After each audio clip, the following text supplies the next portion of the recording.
The first thing they noticed wasn't the walls, it was the silence that crushed a man long before the cuffs did.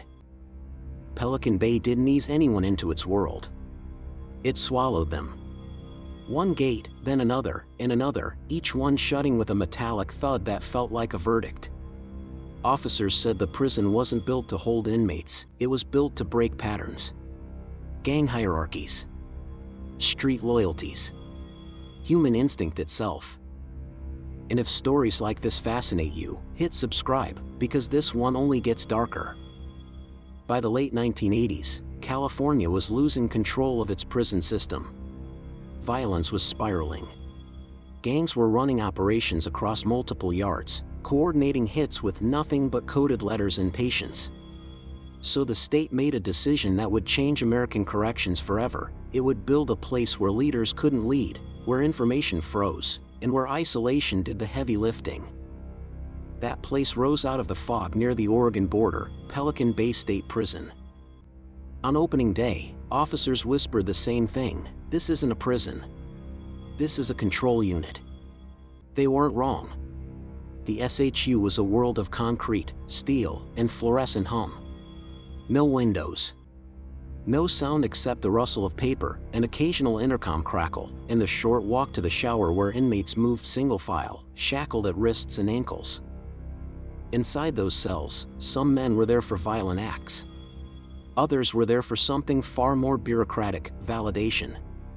A tattoo, a name and a confiscated note, even being seen with the wrong person could land someone in the SHU indefinitely. But Pelican Bay's most defining moment didn't come from paperwork. It came during a routine transfer, the type that usually passes without attention. A high-ranking gang affiliate, quiet, calculating, was walked through the corridor, flanked by guards who had done this 1,000 times. Halfway down the hall, he stopped. He looked at the nearest officer and said, "You're not isolating me. You're isolating all of us." The guard didn't respond, but something in his eyes flickered. The inmate knew exactly what Pelican Bay represented, and he knew other states were watching. Within hours, the entire corridor buzzed with rumors. Some said California officials had invited administrators from Texas and Illinois to observe the SHU in action. Others whispered that new documents were circulating: plans, recommendations, blueprints. Whatever was happening, it wasn't just about him anymore. And as he was pushed through the final steel door, he realized the truth: Pelican Bay wasn't just controlling inmates. It was about to control the future of American incarceration. He just didn't know how far that influence would spread, or who it would crush next. The silence inside Pelican Bay's SHU wasn't empty. It carried messages, unspoken, coded, and understood by anyone who'd survived long enough to read between the echoes.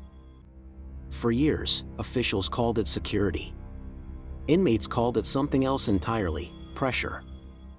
Pressure that bent routines. Pressure that tested allegiances. Pressure that made even the toughest men feel like the walls were learning their names. The truth was simple: Pelican Bay didn't just house gang members. It tried to starve their influence.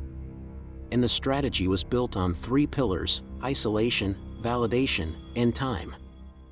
But the deeper you looked, the clearer it became that not everything was as straightforward as the policy manuals claimed. In the early 1990s, a quiet shift began. Officers were instructed to intercept communications more aggressively. Informants were rewarded with privileges that barely existed anywhere else. And a new system took root, one that suggested a path out of the SHU, but at a cost many men weren't willing to pay. They called it debriefing. To leave the unit, an inmate had to reveal gang secrets, confirm affiliations, or provide intelligence the administration could use. Some saw it as a lifeline. Others saw it as a sentence of its own. For the man who'd been transferred, the one whose single sentence had rattled a guard on day 1, the offer came quietly. A slid envelope.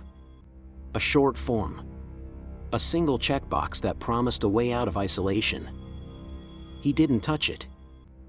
Over the next weeks, he noticed something unsettling: officers were walking tiers with clipboards more often.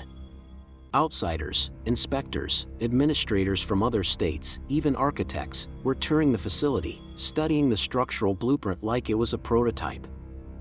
Because it was. Colorado was designing a new unit.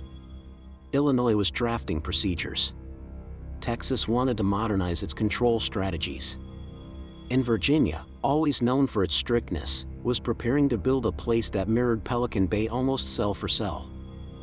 Inside the SHU, the realization hit like cold air: Pelican Bay wasn't the end of something. It was the beginning. But pressure creates cracks. And one appeared when an officer made a small mistake, barely noticeable. During a cell search, a folder slipped out of a binder and hit the floor. Papers scattered. The officer snatched them back quickly, but not before the inmate saw a stamped heading that didn't belong to California. It read, "Interstate Operations Review, Proposed Control Unit Standards." He didn't know what the pages said, but the message was clear enough: Pelican Bay had become the national model. States weren't just copying the idea, they were copying the methods, the procedures, the isolation system itself. And that meant something far bigger than one prison was taking shape. When night fell, he lay on the concrete slab staring at the ceiling, piecing it together. The pressure he felt wasn't just about breaking gang structures. It was about proving a theory that extreme isolation could become the backbone of American corrections. But theories come with consequences. And some consequences were already leaking out of the cracks. By the time the rest of the country caught on, Pelican Bay's influence had already spread across the map like a cold front. Colorado opened its own supermax. Illinois followed. Texas expanded its segregation wings. And Virginia built a control unit so strict it made administrators whisper comparisons to Crescent City's most feared blocks. Every blueprint carried Pelican Bay's fingerprints. And yet, behind those walls, the truth was becoming harder to contain. Pressure didn't just reshape gang structures, it reshaped men. Some withdrew deep into themselves, talking to no one, eyes fixed on floors or walls. Others wrote letters in microscopic handwriting because it gave them a sense of control. A handful whispered through vents just to prove their voices still existed. One afternoon, during a routine medical check, the inmate who'd witnessed the Interstate Operations Review document finally spoke, quietly, as if the walls might record him. "This place isn't controlling gangs," he said. "It's rewriting what punishment looks like in America." The nurse didn't answer, but her glance lingered a second too long. Even staff could feel the weight of what Pelican Bay had become, a model so strict it was being studied like a science experiment. And like any experiment, it came with human variables no policy could truly account for. Lawsuits started stacking up. Psychological experts raised alarms. Federal investigators walked the same sterile corridors once reserved for administrators from Texas and Virginia.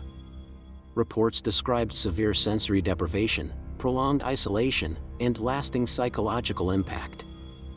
But the most damning words came from a man who'd spent years in the SHU. "You can leave the cell. But the cell doesn't always leave you." Slowly, too slowly for some, changes began. Settlement agreements. Policy revisions. A hard look at validation criteria. States that once praised Pelican Bay's model quietly distanced themselves from its legacy. Others reformed their own units after watching the fallout. Yet the influence remained. Pelican Bay had already shaped a generation of correctional thinking, redefining the boundaries of control, punishment, and silence. In his final year in the SHU, the inmate received another form, another chance to walk away through debriefing. This time he pushed it back through the slot without hesitation. He'd survived the model. He didn't want to validate it. When he was eventually transferred out under revised policies, the corridor felt different from the day he entered. Not because the prison had softened, but because the country finally understood what Pelican Bay represented. A turning point. A warning. A legacy built on concrete, isolation, and the belief that control could be perfected. As the door closed behind him, the fluorescent hum followed like an echo of everything the system tried to refine and everything it failed to understand. If you think this story was intense, the next one will leave you speechless. Subscribe for more true crime stories that'll keep you on the edge of your seat.